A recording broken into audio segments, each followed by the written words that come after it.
carrera en el Centro Universitario UTEG. Tomé, estando en la facultad, la especialización en terapia familiar en los últimos bloques especializantes de la carrera. Hasta hace un mes era estudiante de la maestría en terapia familiar del Instituto TES Zapopan. Tomé la decisión de darme de baja. Bueno, tiene que ver con lo que vamos a plantear el día de hoy en esta conversación al respecto de lo que implica el ejercicio terapéutico. Justo desmitificar muchas de estas cosas que tienen un impacto sobre el estado emocional de las y los terapeutas, que tienen que ver con el credencialismo, la meritocracia, la acumulación de saberes que luego no tienen ningún sentido, pero bueno, tendremos que ver eso, ¿no? Y como les compartía Luz María, soy el integrante, el fundador y el director de un proyecto que se llama Tejiendo Nuestras Voces. Estoy yo en este momento ahorita en Tejiendo Nuestras Voces. Somos un colectivo de psicólogas, psicólogos y una compañera que también es pedagoga, y nos dedicamos a ofrecer servicios que tengan que ver con la salud mental. Terapia de lenguaje, diagnóstico, intervención, tratamiento, y pues también ofrecemos formación continua, cursos, talleres. En este momento, por todo lo que se nos vino encima con la pandemia y porque tenemos una predilección por el aprendizaje situado en el espacio y en el tiempo, pues no tenemos oferta porque no lo hacemos de manera virtual, pero eso es parte de lo que hacemos en Tejiendo Nuestras Voces. Y pues para mí es un gusto que Oxygen nos haya invitado nuevamente a las personas que colaboramos en este colectivo de Tejiendo Nuestras Voces. Esta es nuestra segunda participación. El año pasado participábamos hablando de terapia narrativa y duelo, y luego también en un panel de expertas y de expertos al respecto de prácticas narrativas en el contexto educativo.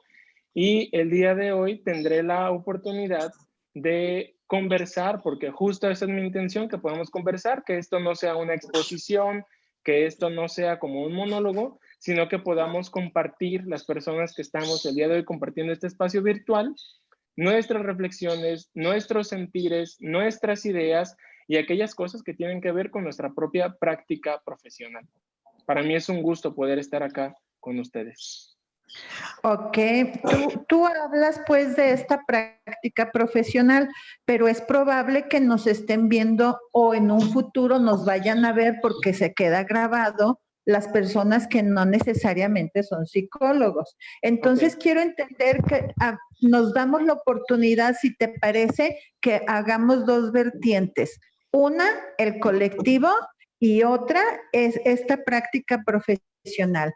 Me llama la atención y mucho porque tiene cierto prestigio y nivel y trayectoria el instituto del cual mencionas, que bueno, esa es publicidad aparte que el propio instituto se hace, ¿sí? ¿Por qué decides tú, independientemente de la institución, por qué decides poner tiempo fuera?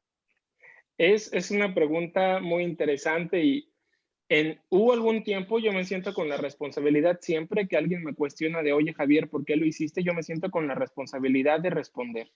Porque hubo algún momento en el que yo recomendaba al instituto, justo por esta publicidad que se le hace al respecto de su prestigio y de su trayectoria, y luego de las figuras a las cuales invitan, pues entonces yo estaba maravillado con esa idea, ¿no? Cuando entro al instituto, entro con estas expectativas, entro con todos estos deseos, y bueno, luego me encuentro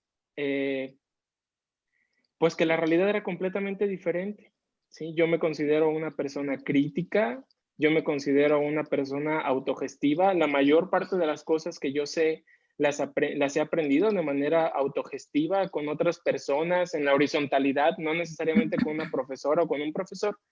Y entonces, como he aprendido mucho, yo esperaba aprender todavía más, contando con profesoras o con profesores con una trayectoria reconocida no solamente a nivel local, sino hasta a nivel internacional. Y pues bueno, entonces, a ver, espérame, es que no quiero darle publicidad y enfocarnos en la institución, sino en ti. Ok, aquí yo infiero, corrígeme si estoy mal, que entonces tú te sientes decepcionado, tus expectativas no son satisfechas y entonces tú decides, ok, doy un giro y quiero pensar, si estás definiéndote como alguien autogestivo y alguien también exigente, quiero pensar que tomaste una decisión fuerte, sin embargo, para redirigir tu proyecto profesional sin dejar el que ya tienes. Es ¿Así correcto. es? Es Ok. correcto, sí. Sí, tiene que ver con eso, hablándolo de manera personal, no estaba yo satisfecho, que de nuevo tiene que ver con lo que tocaremos en la conversación al respecto de hoy, porque bueno, uno de los grandes, si no es que uno de los principales mitos al respecto de la práctica psicoterapéutica es solo quien estudia una maestría de psicoterapia puede hacer psicoterapia. Y es algo que yo cuestiono no solamente desde lo que yo creo, sino desde las ideas de grandes personajes en la terapia familiar como Michael White, David Epstein, Virginia Satir, Gianfranco Sequin, Mm, etcétera, etcétera. me gustan los que estás mencionando y qué bueno que mencionaste a una de las grandes mujeres en el ámbito de la psicología. Ok, Y de las más fíjate, olvidadas.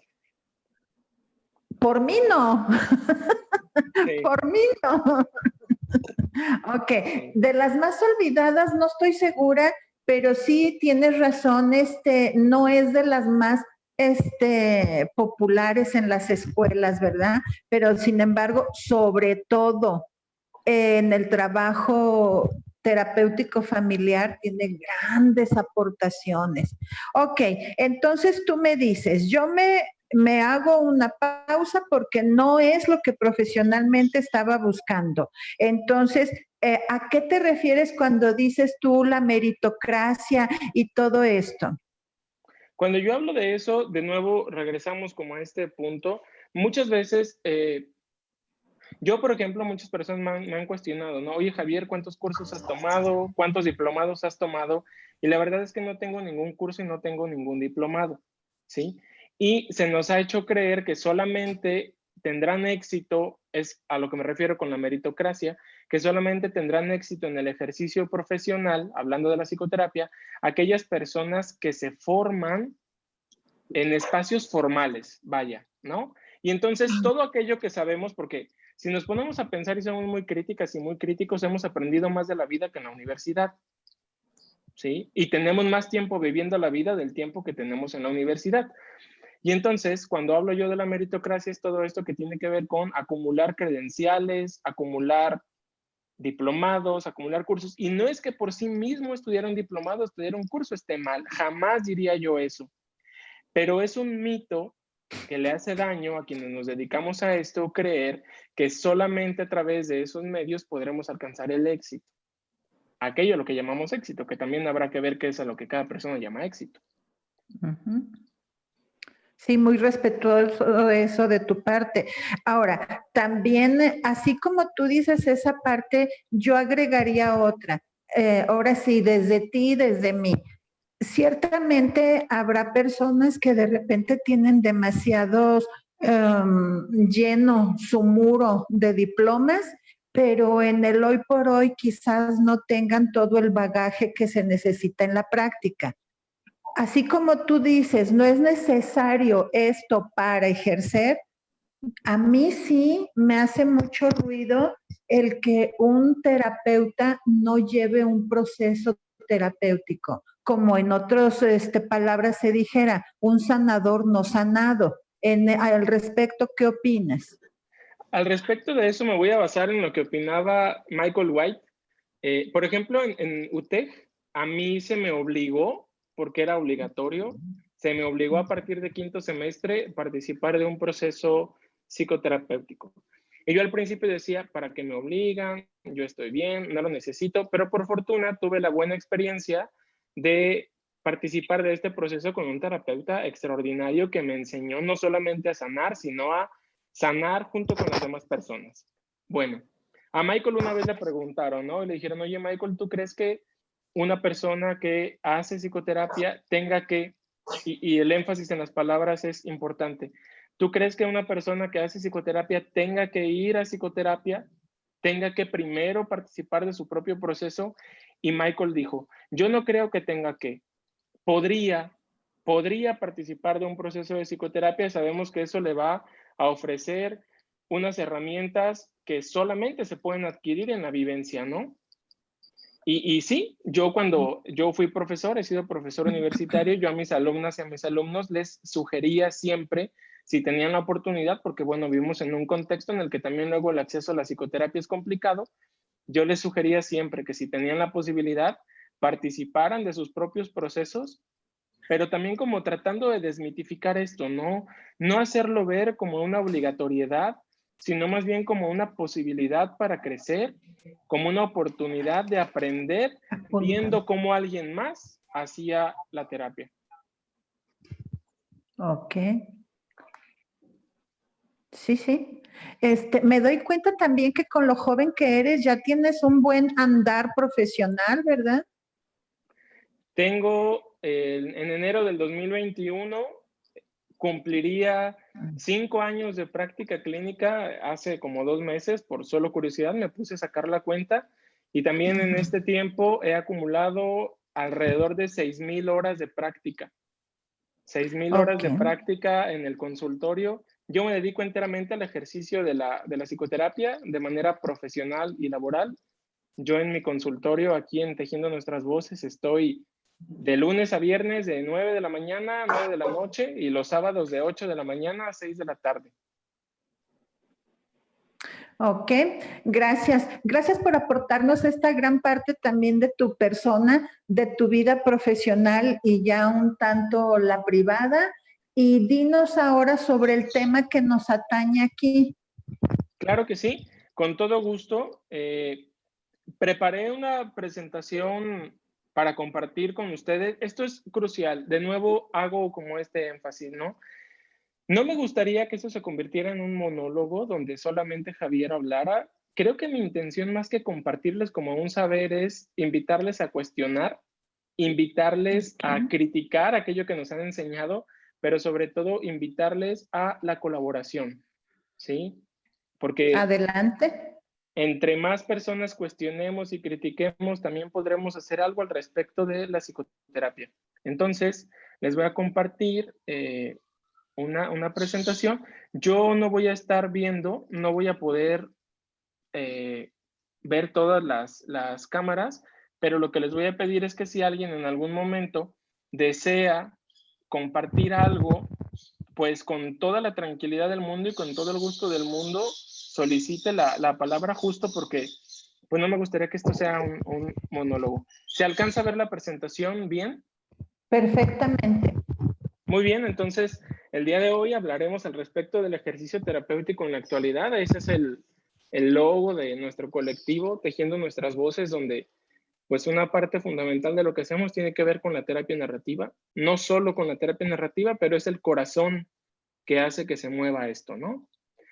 ¿Qué es lo que yo les propongo que nosotros revisemos? A ver, para cambiar aquí. Lo que yo les propongo que nosotros revisemos y que lo presento aquí como la orden del día, bueno, que hablemos al respecto de qué es la psicoterapia, que tengamos la posibilidad de conversar al respecto del papel del lenguaje dentro del espacio de la psicoterapia, esta posición que tiene que ver con la observación, que desde mi punto de vista es crucial, ¿no? Cómo observamos lo que observamos y qué hacemos con lo que observamos. Tener presente la ecología de las relaciones, tener presentes también los aspectos políticos, sociales y culturales de las relaciones, porque lo que pasa en el consultorio es más que algo psicológico. Y por último, también cuestionarnos al respecto de la relación terapéutica, ¿no? Cuestionar la relación terapéutica entendida como una práctica, en palabras de Michael White, descentrada, pero influyente, ¿sí? Eso es lo que yo les propongo que podamos conversar en esta noche. Llegaron unos chats, no alcanzo yo a verlos. Ok. Sí, si desean preguntar, opinar o comentar, manden un mensaje en este chat, abran su micrófono para llevarlo en orden, adelante. Eso sería una cosa extraordinaria. Bueno. Ok, por esa no te preocupes, Fernanda nos está apoyando. Muy bien, excelente, gracias. Y lo que ahora yo les propongo es que nos cuestionemos, ¿no? ¿Qué es la psicoterapia?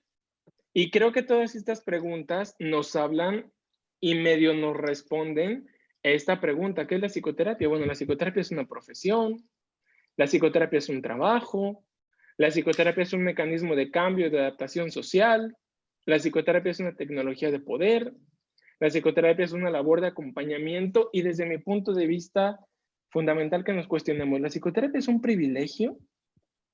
Entonces, yo les invito a que participemos, les voy a hablar un poco de cuáles son las ideas que yo tengo al respecto y por qué son estas preguntas las que comparto acá. La psicoterapia es una profesión y creo que es bien importante que nos lo cuestionemos, ¿no? Porque, bueno, aunque yo soy psicoterapeuta, no es lo único que hago. Mi vida y mi identidad se nutren de muchas otras cosas más de las cuales yo soy capaz. Creo que es complejo y hasta riesgoso considerar la psicoterapia solo como un trabajo o solo como una profesión. Paso también a la segunda pregunta, porque bueno, a ver ustedes qué opinan, ¿no? Pero yo creo que la psicoterapia también es un estilo de vida. La psicoterapia es un estilo de vida, es una forma de ser y de estar en el mundo, que claro que no implica que iremos por ahí haciendo psicoterapia con la familia, con la pareja, con los amigos o con las amigas, sino que implica permitirnos vivir un cierto grado de congruencia. Y cuando yo uso la palabra congruencia, no me refiero a una congruencia donde la rigidez tiene que ver con lo religioso al respecto de, chale, como soy terapeuta no me puedo equivocar. No, tiene que ver con permitirme hacer aquello que yo le propongo a las personas que me escuchan. Permitirme explorar aquello que yo le propongo a las personas que piden mi asesoría. ¿Sí? Porque si no, entonces corremos el riesgo, pasando a esta tercera pregunta que viene acá en la lámina, ¿no? Corremos el riesgo de hacer que la psicoterapia se convierta en un mecanismo de cambio y de adaptación social. Por ejemplo, les comparto un caso, ¿no? Hay una chica que asiste a psicoterapia conmigo, pero que además me solicita apoyo al respecto de la asesoría de sus propios casos, ¿no? Ella es también estudiante de psicología y ha comenzado con sus prácticas en el área clínica. Me dice, ¿sabes qué, Javier? Hay un chico que consume marihuana, que viene a la clínica a buscar psicoterapia. ¿Qué es lo que yo podría hacer? Le hago una serie de sugerencias que le han resultado muy oportunas, pero su profesor, que es su supervisor formal, vaya, en la universidad, le dijo, no, es que ese caso, pues ya tendría que estar anexado a ese chico, ¿no? Debería su familia de meterlo a un anexo. Y ella y yo cuestionábamos, ¿no? ¿Qué será lo que este profesor imagina? Si ni siquiera conoce a la persona, si nunca ha tenido contacto con él, ¿en qué se basará como para sugerir que le anexen? Y creo que ese es uno de los riesgos más grandes, ¿no? Si nosotros como psicoterapeutas tratamos de adaptar a las personas a lo que nosotros creemos, ¿es posible que le atinemos? Sí, pero también es posible que nos equivoquemos. También es posible que cometamos errores si no abandonamos esta pretensión de que las y los terapeutas sabemos qué es lo mejor para las personas. Porque luego eso nos permite entrar a la siguiente pregunta. La psicoterapia es una tecnología de poder. No podemos negar bajo ninguna circunstancia el poder que tiene una terapeuta. Jamás podríamos, ¿no? Sería algo ilusorio. Sería algo además terrible. Las y los terapeutas tenemos poder. ¿Sí? Pero hablando desde la perspectiva de Michel Foucault, podemos elegir si ese poder lo utilizamos para oprimir o para normar la vida de las personas, o si más bien nos damos a nosotros mismos y a nuestros consultantes la posibilidad de, con ese poder, construir, ¿sí? Generar, mirar de una forma diferente lo que nos ocurre.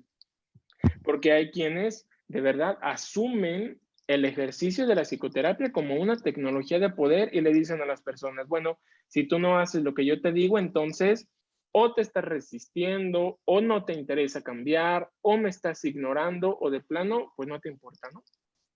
Y es muy peligroso, es muy peligroso. Recuerdo, no es un caso mío, una amiga mía me contaba, ¿no? En alguna ocasión su novio decidió ir a psicoterapia, yo conozco a su novio es una persona inteligente, es una persona culta, es una persona que cuestiona, ¿no? Entonces va a terapia con una terapeuta familiar, la terapeuta familiar le deja de tarea, es la primera sesión, y le deja de tarea leer el libro del Quijote de la Mancha antes de regresar a la segunda sesión, ¿no? Sabemos que por lo menos en nuestro contexto las sesiones tienen un espaciamiento, ¿no? De una semana. Y este chico, pues evidentemente no leyó jamás El Quijote de la Mancha. Luego ella va con la misma terapeuta y le dice, es que ¿sabes qué? Tu novio no quiere cambiar, tu novio se resistió. ¿Te das cuenta? Yo le pedí que hiciera algo y no lo hizo, por lo tanto tu novio se resiste al cambio. Y yo pensaba, ¿no? Porque seguramente me imaginaba, luego platiqué con él, yo me imaginaba que ese chico le había cuestionado a la terapeuta lo que le decía. Y eso es algo de verdad que creo que como terapeutas necesitamos promover en quien nos consulta, que nos cuestionen. No está mal. No está mal que una persona nos cuestione, oye, ¿por qué me sugieres esto? Oye, ¿por qué me sugieres lo otro? Porque de lo que se trata es de que esa persona comprenda y pueda entender el alcance que esa acción tendría en su vida. Si estamos pretendiendo que las personas nos obedezcan solamente porque tenemos un título ahí colgado que dice que somos licenciados en quién sabe qué o maestros en quién sabe cuál, pues estamos activando una tecnología de poder, ¿sí? Porque también viene acá, la psicoterapia es una labor de acompañamiento y yo creo que sí.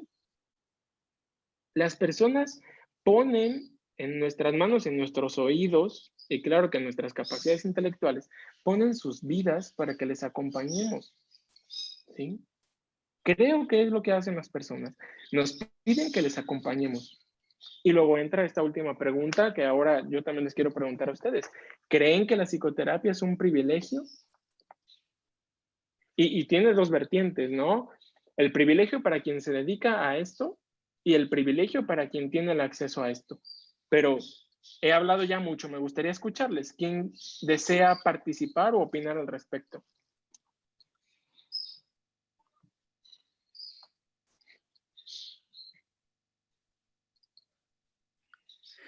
Pues por el momento parece que no. A mí me No, gustaría. Ah, sí, ¿hay alguien? No veo la manita. es que no sé si me estoy viendo. Ah, ya me veo. Ah, ya, Emanuel adelante. Garibán. Hola, Manuel. Hola, mire, a veces me hace mucho sentido porque en Oxygen, el programa que tenemos de terapia familiar en las comunidades se basa en ese presupuesto de que la psicoterapia no está al alcance de todos. Uh-huh. Al igual que muchos servicios de salud, creo que la psicoterapia es uno de los servicios que no está al alcance de todos los mexicanos. Digo, yo podría hablar de los mexicanos o de los jaliscienses, ¿no? Sí. En ese sentido yo coincido, sí, la psicoterapia es un privilegio. Muy bien. Gracias, Emanuel, porque mira, justo ahora pensaba, ¿no? También cuando yo les decía o les invito a cuestionar si la psicoterapia es un privilegio no solamente para quienes reciben el servicio, sino también para quienes nos dedicamos a esto. A mí me gustan mucho las prácticas narrativas, las terapias postmodernas, etc. ¿Ustedes saben cuánto cuesta la mensualidad de un diplomado de prácticas narrativas aquí en la ciudad de Guadalajara? La última publicidad que yo vi es de 2,600 pesos al mes por una sola clase al mes, una sola clase en 2,600 pesos. Pensándolo de una manera sensata, ¿no? ¿Cuántos estudiantes tienen la posibilidad de pagar eso? Y luego, ¿cuántos profesionistas tienen la posibilidad de pagar eso? Y yo creo que eso, por un lado, limita el acceso a los saberes, pero también elitiza los saberes. Porque, por ejemplo, sé que en Oxygen se ofrece un diplomado en terapia centrada en las soluciones, que es asequible para cualquier persona, ¿no? Y aún así, Oxygen da becas, ¿no? Pero luego, ¿qué pasa? Vienen las personas a preguntar, ¿tiene valor curricular? Y no sé cuánto, como que si eso fuera lo que importara. Miren el daño que le estamos haciendo a las nuevas generaciones de psicólogas y de psicólogos si es que creemos que solamente lo que tiene valor curricular sirve. Si es que creemos que solamente lo que tiene valor curricular aporta o nutre nuestra propia praxis. Y eso es algo que a mí se me hace también importante de cuestionar. Yo les puedo decir, aquí atrás ustedes pueden ver a mis maestros y a mis maestras. Yo he aprendido leyendo. Por ejemplo, pues muchos libros los compraba yo cuando era estudiante clonados, porque no tenía los recursos suficientes para poder comprar un libro original. O luego andaba leyendo PDFs, o luego si me lastimaba ya mucho la vista, iba e imprimía por partes lo que estaba leyendo, ¿no? Y creo que en ese sentido también necesitamos cuestionarnos el privilegio de la psicoterapia. No sé qué opinen. De verdad me gustaría mucho escucharles lo que piensan al respecto, ¿sí? Me gustaría mucho escuchar, por ejemplo, aquí algunos de los nombres que yo alcanzo a ver, escuchar a Socorro, escuchar a Rodolfo, escuchar a, eh, bueno, no me aparecen todos los nombres, pero escuchar a las personas, ¿saben? Porque creo que eso va a enriquecer muchísimo, muchísimo esta conversación. Recuerden que tenemos el chat. Para los que quieran opinar, pueden ponernos yo y hacemos una listita del orden en el que puedan ir participando. O si les da un poco de pena abrir su micrófono, con mucho gusto les podemos leer en el chat. Muy bien, gracias, gracias por... ¿Alguien levantó la mano? Sí, ¿verdad? No me aparece tu nombre, pero si gustas puedes abrir tu micrófono y opinar. Ok, estoy como Gala, pero soy Yesenia Robles, es el nombre de mi hija. No lo pongo en el chat porque sinceramente no sé manejarlo todavía muy bien lo del Zoom, entonces se me dificulta levantar la manita, no veo opciones yo en este lado. Pero bueno, Adelante. mi comentario es este, Javier. Definitivamente yo estoy de acuerdo contigo en que no se puede dar el privilegio a la psicoterapia solamente por tener miles de diplomas o muchos diplomas en que estudié aquí, hice acá y diplomado de esto y de aquello, porque al final de cuentas es algo teórico, no es algo práctico. Yo en lo personal doy mi testimonio, yo fui muy privilegiada al estar en Oxygen, ahí hice mi servicio social y se me dio la oportunidad de tomar este diplomado, se me becó y sinceramente yo me siento, ahora sí que muy privilegiada y que digo, híjole, yo no podría pagar este diplomado porque está cargado, de verdad, cargado de personas que están dando la sustancia de la experiencia, ¿me explico? Yo, Sí. por ejemplo, en la universidad que estudié, psicólogos muy buenos, pero a final de cuentas muy teóricos, la mayoría, no voy a decir que todos, y digo, y muy buenos, ¿no? Porque yo estoy en la investigación tal, pero no estoy dando terapia, ¿no? O sea, cosas referentes a otras cosas relacionadas con psicología, menos con psicoterapia. Entonces ahora sí que al paso de este tiempo me doy cuenta que lo que tú dices, un buen psicólogo o un psicoterapeuta no se define por qué tantos diplomas tiene colgados en la pared o reconocimientos o programas o cursos, ¿no? Tiene mucho que ver con la experiencia y yo sinceramente los veo a ustedes y yo con la gente que voy les digo, ¿saben qué? Pruébenlo, pruébenlo porque tengo amistades que son psicólogos y te andan cobrando una terapia 1,000 pesos, 800 pesos y les soy franca, nada que ver con la humanidad que se maneja, por ejemplo, en Oxien, ¿sí? En estos servicios múltiples a la familia. Yo digo, wow, es que una cosa es el signo de pesos, ¿no? soy psicoterapeuta y veo el signo de pesos a la persona y que no se da esa calidez, no se da esa parte de empatía con la persona. Tengo amistades que han ido con esos psicólogos o psicoterapeutas que cobran muy caro y le digo, bueno, seguramente debe ser muy bueno. Dice, es que sí sabe mucho, dice, pero solamente habla y me dice lo que tengo que hacer, pero no se está fijando en realmente lo que yo necesito. Entonces mucho Claro. tiene que ver lo que tú comentas, ¿no? Y creo que esto es muy enriquecedor que lo valoremos primeramente nosotros mismos, porque por otro lado, compañeros psicólogos que he visto también dicen, no, mira, yo no cobro caro porque me interesa que la persona efectivamente tenga un logro en su vida, tenga un avance, sea una persona funcional. Y el otro caso es, pero seguramente a lo mejor los que cobran caro son más buenos y en realidad no es cierto. Sí, Yo digo, si nosotros mismos minimizamos lo que estamos haciendo, pues de una u otra manera se les pasa o lo pasa, les transmitimos a los pacientes. Entonces yo creo que es muy importante valorar eso y sentirnos todos privilegiados por lo que tú dices. Los maestros que tenemos alrededor que tienen que ver con experiencias, los libros, por supuesto, ¿sí? Pero una cosa es conocimiento, pero otra cosa es la práctica. Y la práctica es la que realmente va a dar la funcionalidad en los pacientes. muchas gracias. Gracias. Gracias, Yesenia, por compartir. Aquí en el chat tenemos que Daniel Domínguez quiere participar y luego tenemos un mensaje de Socorro también. Daniel, adelante. Hola, hola, buenas noches a todos. Hola, Daniel. Sí, mira, ahorita que te escuchaba, justamente estaba como analizándolo y sobre todo esta parte del privilegio, creo que es bien importante cuestionarla, porque, por ejemplo, yo puedo eh, plantear como la realidad desde dos vertientes, o al menos mi realidad desde dos vertientes.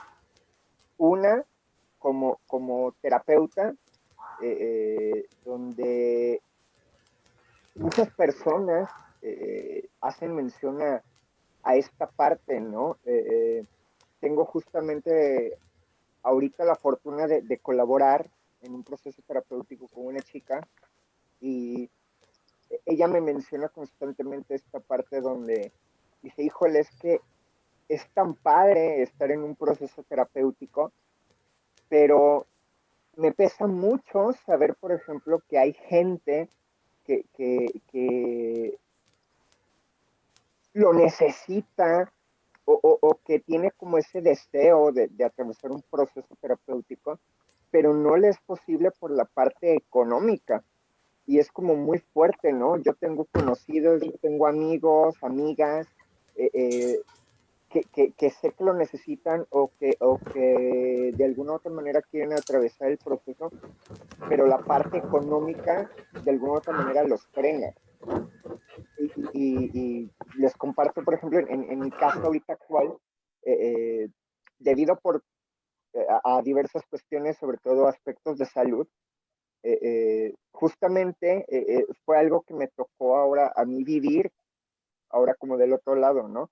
De repente la dificultad de poder atravesar un proceso terapéutico por diversas circunstancias, pero sobre todo por la parte económica, eh, eh, hasta que ya llega un punto en el cual sí fue como muy necesario poderlo atravesar y me fue posible, ¿no? De alguna u otra manera. Entonces, creo que es bien importante como cuestionar esta parte de no solamente, sobre todo los que nos dedicamos a esto, qué estamos haciendo al respecto, ¿no? Porque yo podré cuestionar y decir que sí, la psicoterapia puede ser un privilegio, pero si no estoy haciendo nada al respecto o de alguna otra manera no estoy buscando construir alternativas para las personas que quizás no pueden acceder a esto que sí evidentemente es un privilegio. Entonces, ¿qué podemos hacer? ¿No? Creo que la parte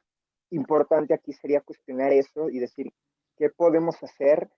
¿Cómo podemos colaborar o cómo podemos trabajar cada uno de nosotros desde nuestra trinchera para que esto deje de existir en el sentido de que sea un privilegio, ¿no? Que cualquier persona pueda acceder a ello y que pase de ser un privilegio a que pase a ser algo que cualquier persona pueda acceder a ello sin tantas trabas, sin tantas dificultades, porque muchas veces, por ejemplo, para poder acceder a este tipo de servicios de una manera a lo mejor a un bajo costo, por ejemplo, la persona tiene que atravesar por una cuestión burocrática impresionante o Terrible. tiene que, sí, sí, sí, o tiene que atravesar por una lista de espera espantosa, ¿no?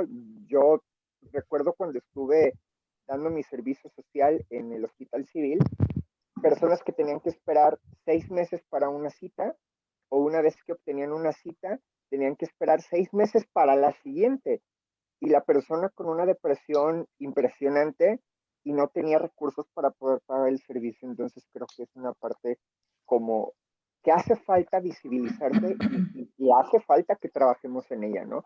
Las personas que estamos como metidas o involucradas en este trabajo, creo que es algo que hay que hablarlo y hay que pues, generar alternativas para las personas. Claro, claro, gracias, Daniel. Dice Socorro, voy a rescatar algunas de las cosas que compartiste, Daniel, también para leer el comentario de Socorro. Socorro nos dice, sí, creo que el acceso a la psicoterapia hasta ahora ha sido para algunos sectores y el acceso a la salud mental es necesario para todos. Y es un privilegio para el terapeuta tener el conocimiento para enfrentar la vida y acompañar a otros. Claro, es importante, o sea, el privilegio que tenemos es la posición que ostentamos, los saberes de los cuales somos dueñas y somos dueños, y justo también como comentaron Daniel, ¿no? No quedarnos solo en la crítica. Yo les decía hace un rato que soy una persona crítica, no soy criticón, trato de ser crítico, pero también así como lanzo la crítica, trato de generar la propuesta, ¿sí? Eso que dice Daniel es una realidad. Mucha gente, se los comparto, mucha gente a mí me ha dicho, Javier, ¿y por qué no pones un consultorio? Eres muy bueno, vete a Providencia, vete a Colinas de San Javier, es más, vete a Chapultepec para que puedas cobrar más.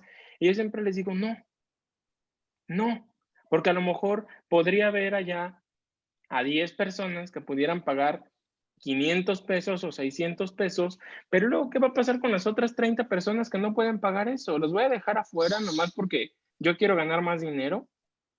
Y lo que hacemos, por ejemplo, yo una vez estuve en una asociación civil que daba la terapia, pero súper barata, ¿no? Creo que también los terapeutas necesitamos vivir, sobre todo cuando esto es parte de lo que nos da el sostén económico, ¿no? Para seguir adelante.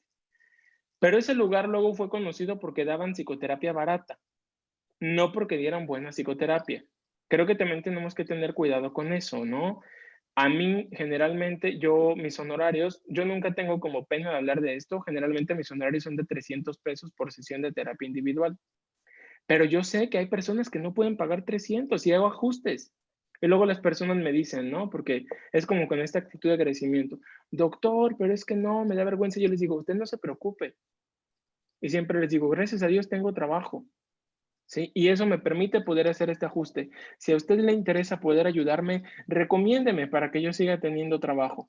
Y entonces se crea una cadena de solidaridad, ¿saben? Y luego las personas van a decir, ve a terapia allá, no porque está barata, sino porque me sirvió, sino porque me ayudó, sino porque no me negaron el acceso, sino porque me permitieron obtener mi proceso para ¿sí? Y creo que eso es crucial, que podamos, además de hacer la crítica, justo como lo mencionaba Daniel y el comentario de Socorro, que podamos también reconocer nuestro privilegio y movilizarnos al respecto.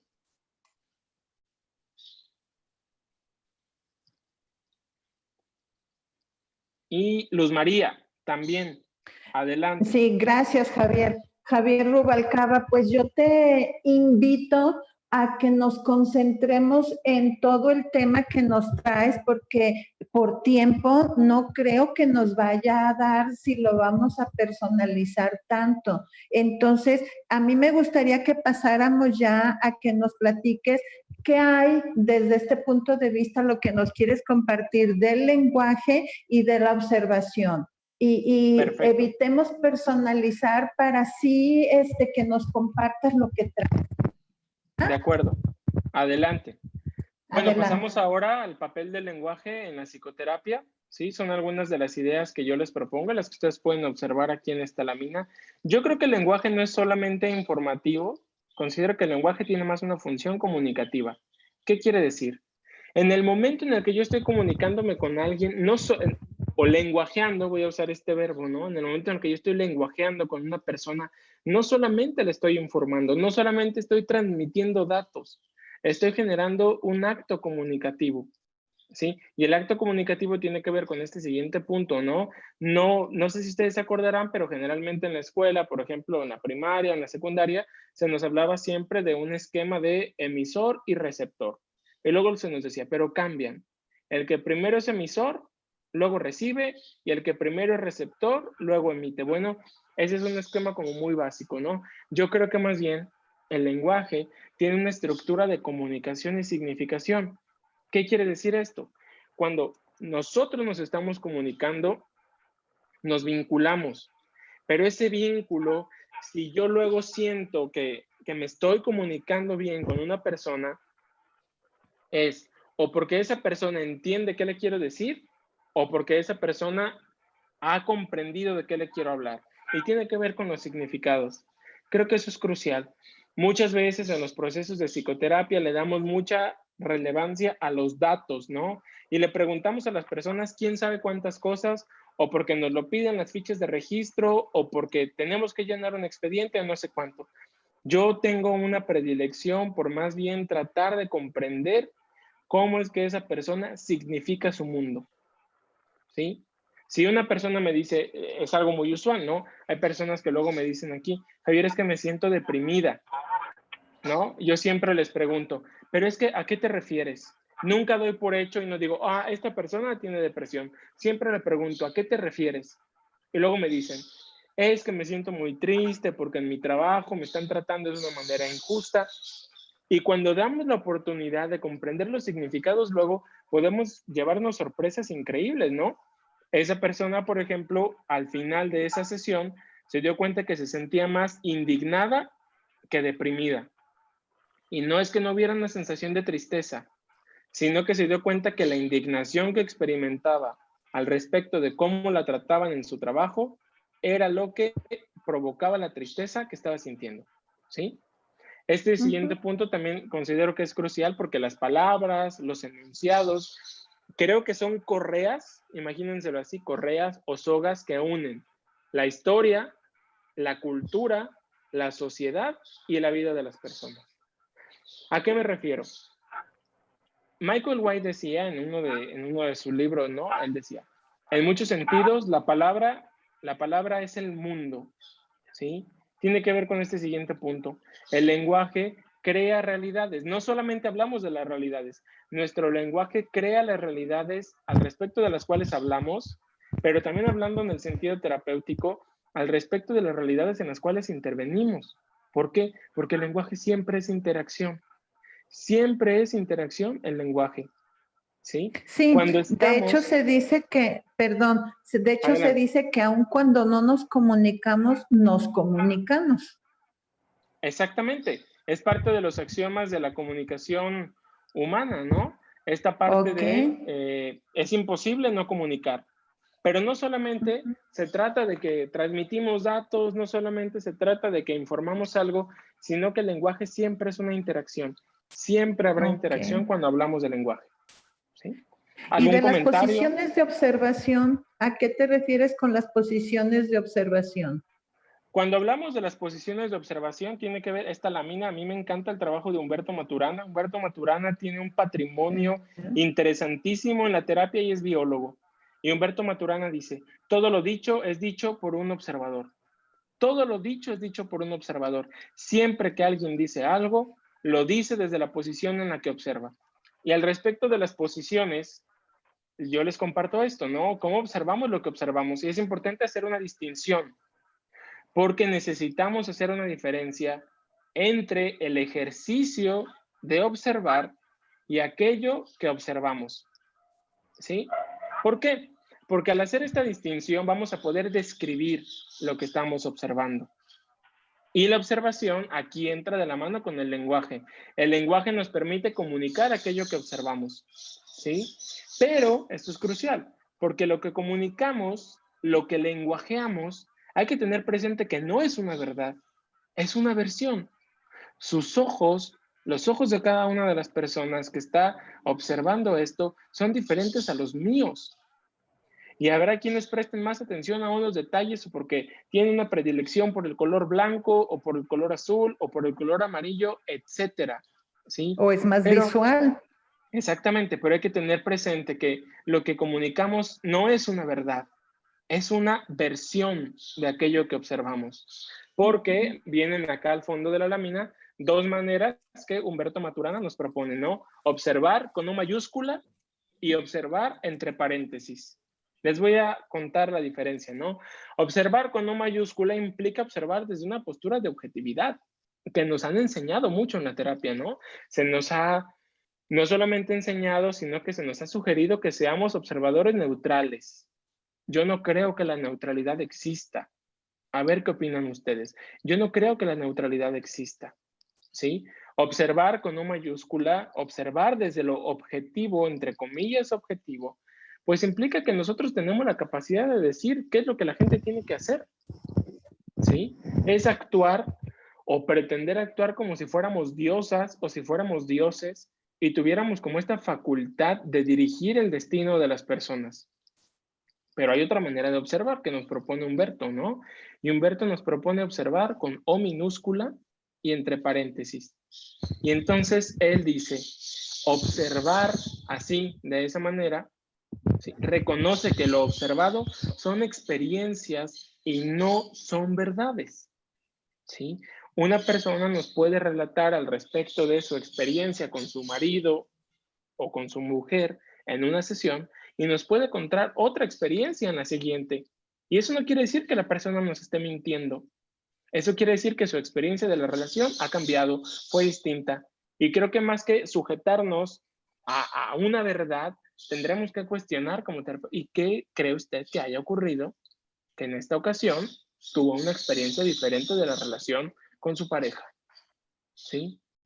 Porque eso va a permitir también que la persona explique primero para sí misma y luego para el terapeuta esta distinción de la que les hablaba al principio. ¿Sí? Entonces, Luz, estas son las posturas, ¿no? Podemos observar así con O mayúscula y jugarle a que somos las diosas o los dioses o que somos las observadoras y los observadores científicos y rígidos y metódicos, o podemos asumir una postura desde mi punto de vista mucho más modesta y mucho más realista, ¿sí? Comprendiendo que lo que observamos son experiencias y no verdades. Porque, bueno, si hablamos de la verdad nos metemos en un problemón filosófico interminable, ¿no? Porque ¿qué es la verdad? Entonces, creo que para los fines del ejercicio terapéutico conviene más permitirnos percibir experiencias en lo que nos cuentan, ¿sí? Que verdades. Sí, aunque también tenemos pues autores estudiosos de la conducta que siempre nos están aportando. Ya hay ciertos parámetros, ejemplo, como cuando se está estudiando el lenguaje corporal en una persona, ya hay claves definidas. Ya hay claves definidas que podemos observar. Ejemplo, a mí me gusta mucho Caballo, un autor que ha investigado muchísimo y él habla que el lado derecho de nuestra cara es el lado social y el lado izquierdo es el lado verdadero. Entonces también existen estos parámetros para que quienes estamos inmersos en la conducta humana ya sepamos, si no propiamente interpretar, sí captar lo que de manera inconsciente el paciente nos está diciendo. Pero muy buenos tips. Ok, ¿y a qué te refieres, Javier, cuando hablas de la ecología de las relaciones? Cuando hablo de la ecología de las relaciones, Luz María, tiene que ver con esto, ¿no? Observar implica una responsabilidad, ¿sí?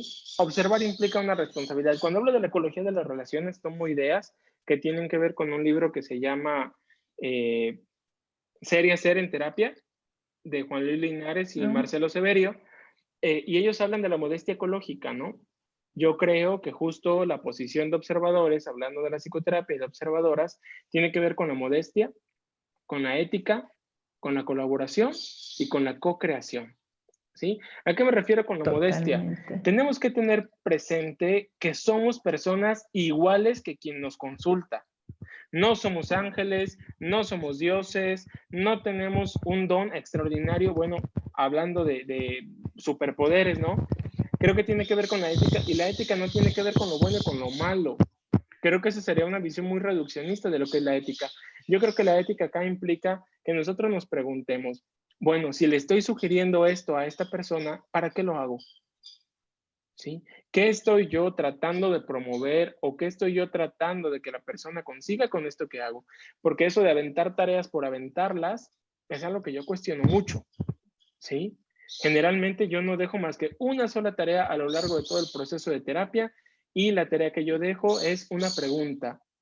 ¿Qué deseas conseguir a través de este proceso de psicoterapia? Porque eso me permite a mí observar lo que la persona quiere conseguir.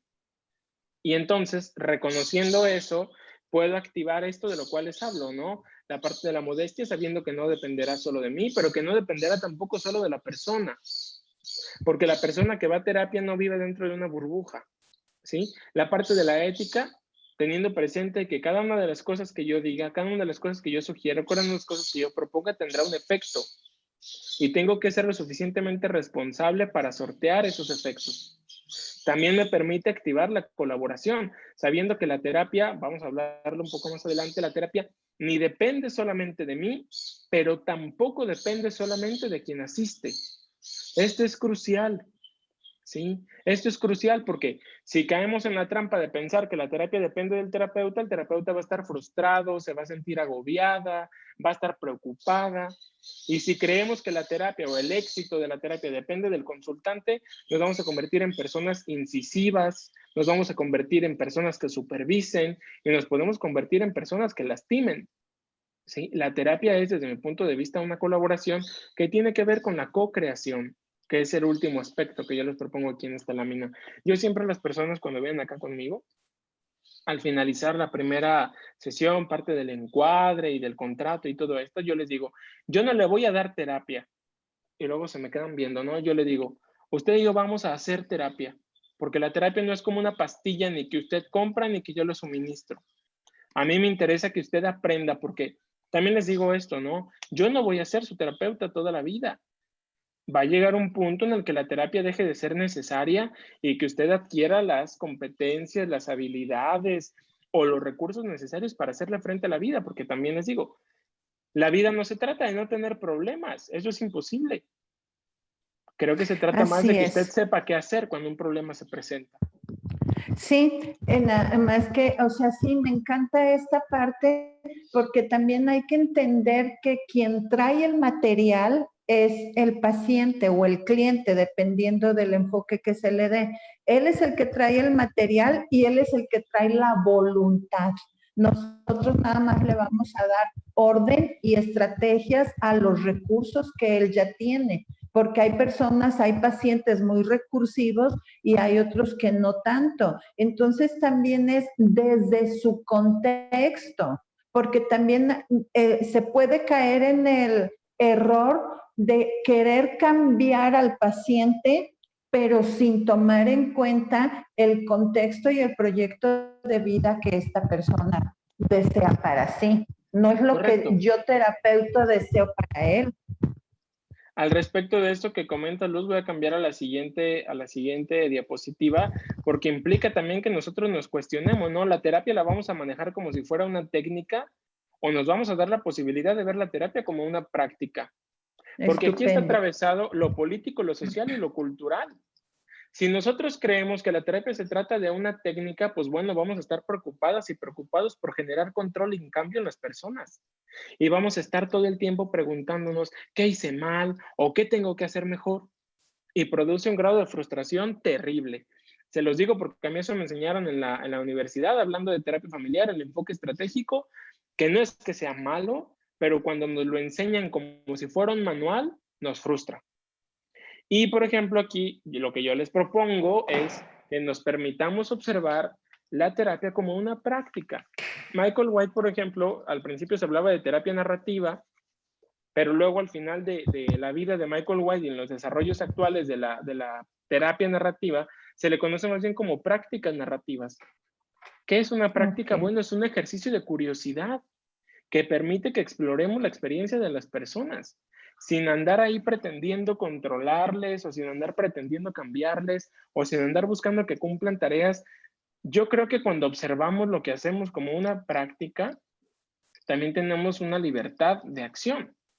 Ojo, No estoy diciendo que se valga andar ahí inventando cosas a lo temerario, ¿no? Yo en algún momento hablaba con mis alumnas y con mis alumnos. No es lo mismo ser innovador que ser ocurrente.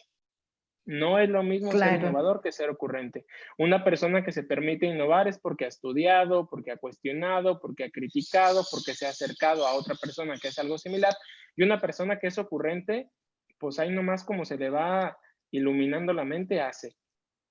¿Sí? Y Sí, pues debe de conllevar responsabilidad, compromiso. exactamente. Y bueno, paso a la siguiente lámina, porque esto también es para mí algo importante. Cuando hablamos, les voy a decir por qué es más importante, ¿no? Cuando hablamos de lo psicológico en la psicoterapia, ¿de qué estamos hablando? Porque también me ha pasado, ¿no? Hay quienes, modelos de terapia, ¿no? Que empiezan a escuchar lo que una persona les relata en su historia al respecto de la consulta y entonces de repente lo que les viene a la mente es el DSM y empiezan a rastrear cuál es el posible trastorno que esa persona tiene o cualquier otra clasificación psicopatológica, ¿no? Bueno, esto es interesante, ¿no? Porque yo creo que las historias que las personas nos comparten en la consulta no tendríamos que psicologizarlas. Son historias integrales, son historias complejas, son historias que están interconectadas unas entre ellas. Yo le llamo así un ecosistema de historias. A Sí, mí, yo les comparto, cuando estaba en la universidad, a mí me gustaba mucho el psicoanálisis, es una teoría que me sigue gustando, que tiene aportaciones muy interesantes, pero como me lo enseñaron, yo decía, es que yo cuando esté delante de alguien, ¿cómo voy a saber qué forma parte del yo y qué forma parte del ello y qué forma parte? Me frustraba tanto esa idea como tener que segmentar la experiencia de las personas por el tipo de clases que me dieron, que pues opté más bien por otro modelo, ¿sí? Lo interesante de acá lo interesante de acá es que no tenemos que caer en el riesgo de psicologizar las historias. Lo que la gente nos está contando no tendríamos por qué contrastarlo ni contra el DSM, ni contra las teorías, por lo menos no en ese momento, para respetuosamente más bien permitirnos escuchar de manera integral, sabiendo que es algo complejo y entender que están interconectadas las historias entre ellas. No sé si haya dudas o comentarios al respecto hasta este momento.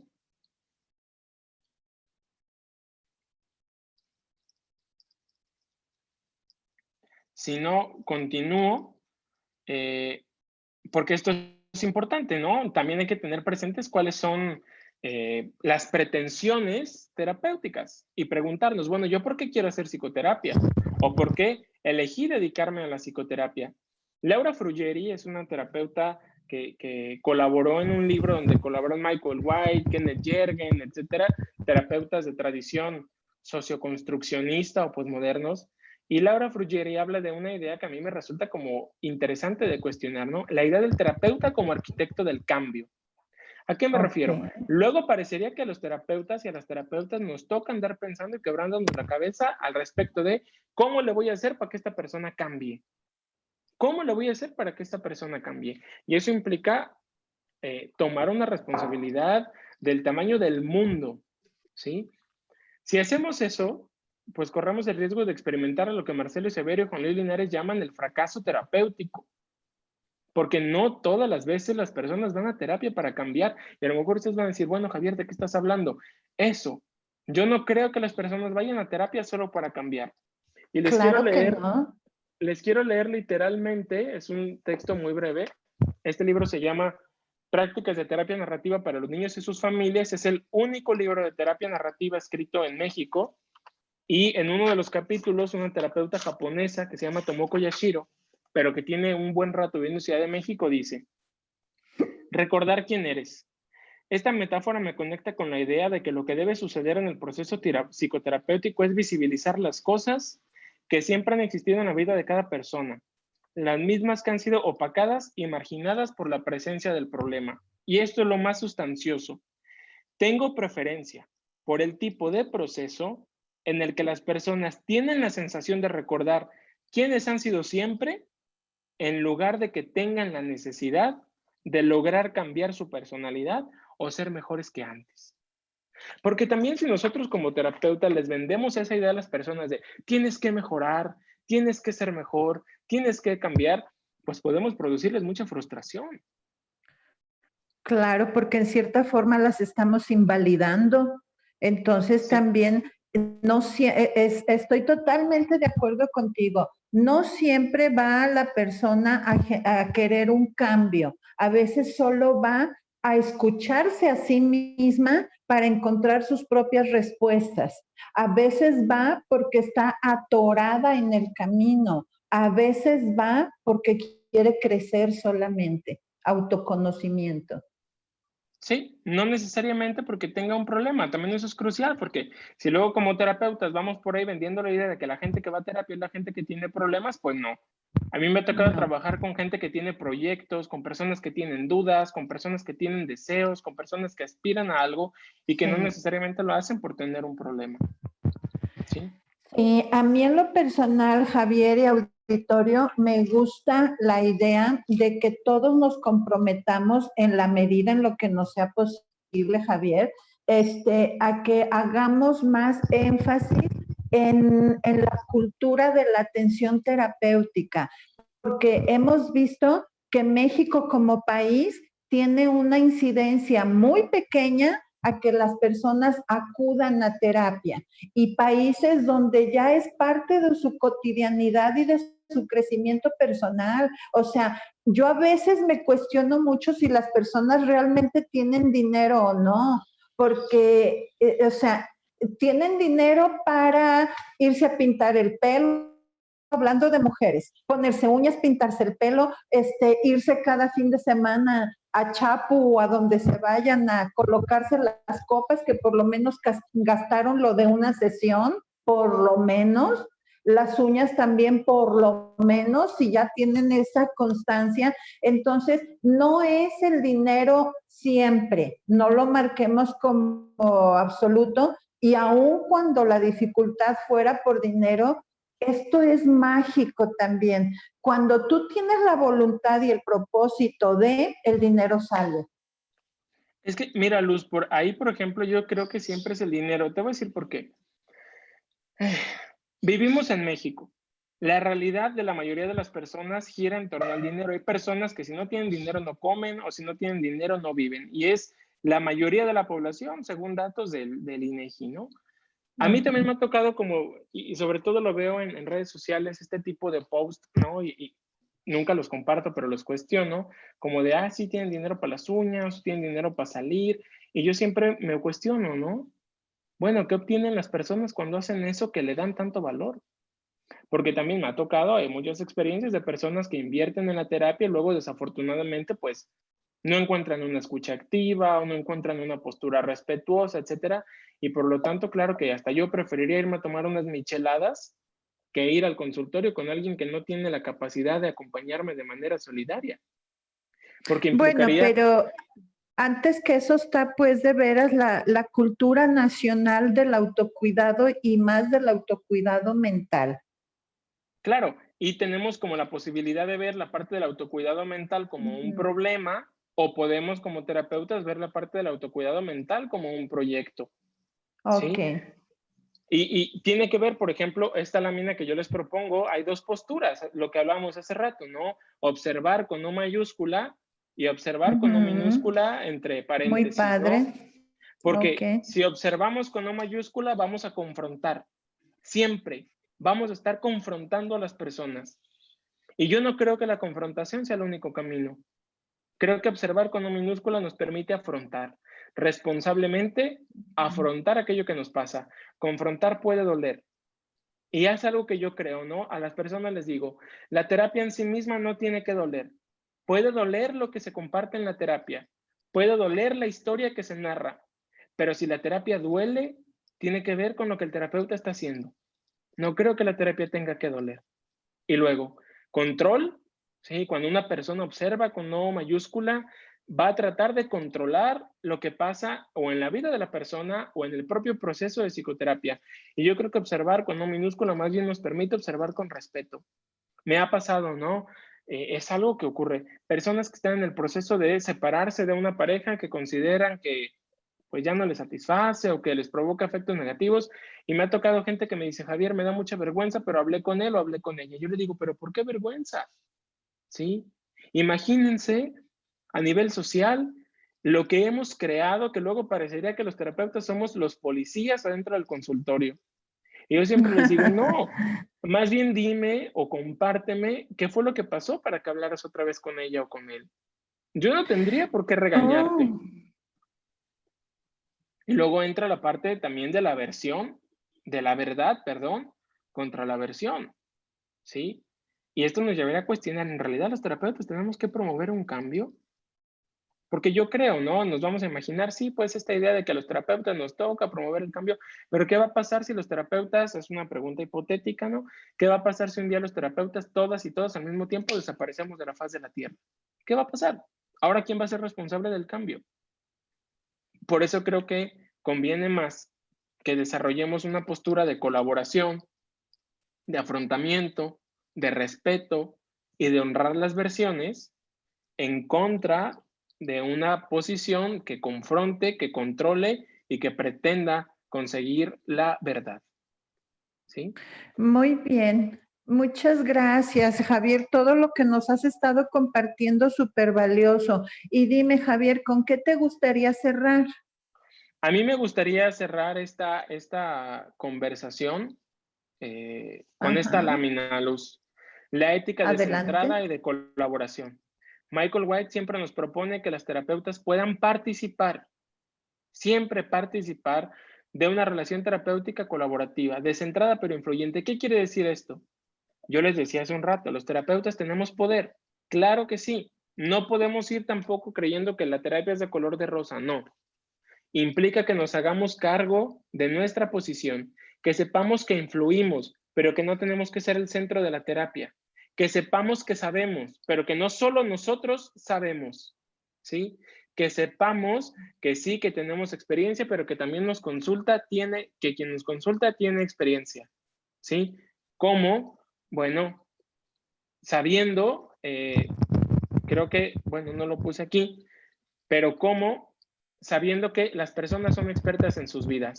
Yo no soy experto, jamás voy a ser experto en la vida de quien me consulta. Podré ser experto en cosas de terapia, en algunas, ni siquiera en todas, pero nunca, nunca ostentar la postura de yo actuar como si fuera experto en la vida de quien me consulta. De acuerdo, sí.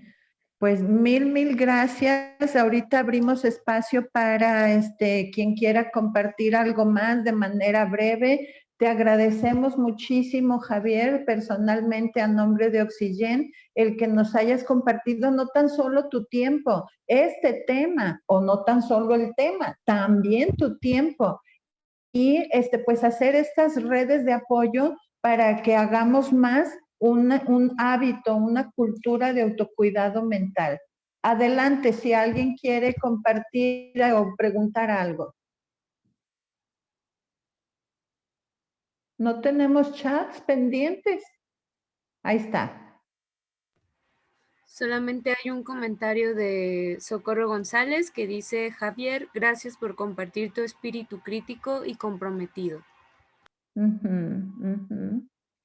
Sí, analítico crítico, tienes muy bien desarrollado ese potencial. Con todo gusto yo sigo compartiendo con quien lo desee. Ok, pues sin más, Quiero entonces, preguntar algo, Luz. adelante, Manuel, ¿no Una habías pregunta para ti. levantado manita? Pues es que, mira, no se me ve. Ah, Oye, me gustaría preguntarte, Javier, ¿cuál es tu visión del futuro? ¿Cómo ves el futuro de la psicoterapia Mira, en Emanuel, creo que México? sí, es una pregunta muy importante. Sabemos que tenemos una crisis de salud pública al respecto de los servicios de salud sí, mental, ¿no? Y también sabemos, creo que no podemos cerrar los ojos, el Estado, el aparato gubernamental, no podrá en el tiempo breve subsanar ese déficit, ¿no? Que durante años y años se ha encrudecido. Yo creo que el futuro de la psicoterapia está en la colectividad.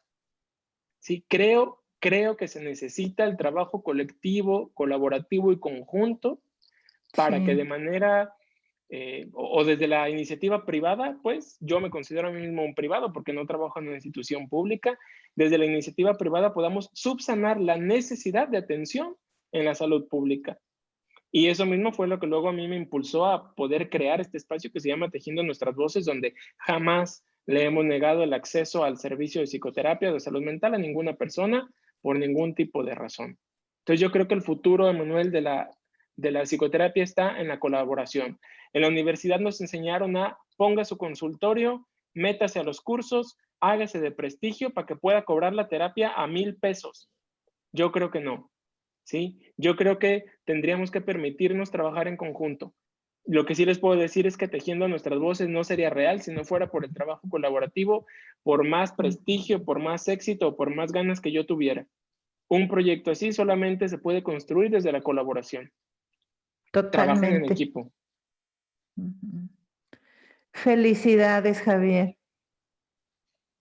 Muchas gracias. De verdad que siempre me pone muy feliz compartir, porque creo que son estas voces críticas que luego no escuchamos en la universidad y que es necesario que podamos pues darles espacio y que podamos discutir. Muy bien. Ok, pues no me resta más que seguir agradeciendo la presencia de quienes estuvieron acompañándonos durante todo este tiempo y pedirnos, comprometernos a difundir todo esto y siempre a estar todos con todos. ¿Sí? Gracias. A quien desee, si lo deseen de esa forma, pues agregarme en redes sociales. Aparezco como Javier Rubalcaba en Facebook. Tenemos la página de Tejiendo Nuestras Voces. También si le quieren regalar un like a la página, ahí constantemente compartimos información. Y pues sepan que estoy muy agradecido de estar acá con ustedes. Gracias a Oxygen, gracias a Manuel por la invitación y gracias a las personas que se tomaron el tiempo de poder escuchar esta conversación en esta noche.